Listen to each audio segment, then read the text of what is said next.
स्वातंत्र्य दिन निमित्त भाषण.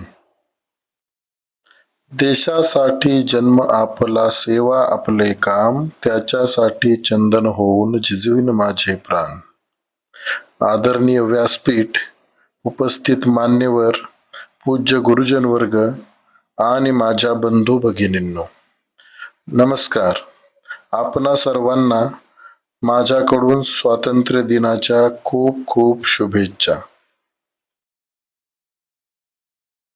आजच्याच दिवशी म्हणजेच 15 ऑगस्ट 1947 रोजी एक सोनेरी पहाट झाली आणि आपला भारत देश इंग्रजांच्या गुलामगिरीतून मुक्त झाला. पण मित्रांनो, हे स्वातंत्र्य आपल्याला सहजासहजी मिळाले नाही. या स्वातंत्र्यासाठी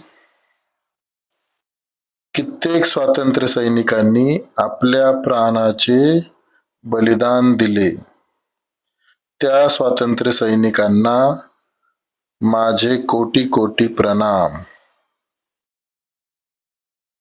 अनेकता में एकता, यही इस देश की शान है. इसीलिए सारे जग में मेरा भारत महान है, मेरा भारत महान है. जय हिंद, जय महाराष्ट्र. कृपया व्हिडिओ आवडल्यास लाईक, सबस्क्राईब करा. व्हिडिओ आवडल्यास कृपया नक्की लाईक, शेअर आणि कमेंट करा. धन्यवाद. जय हिंद, जय भारत.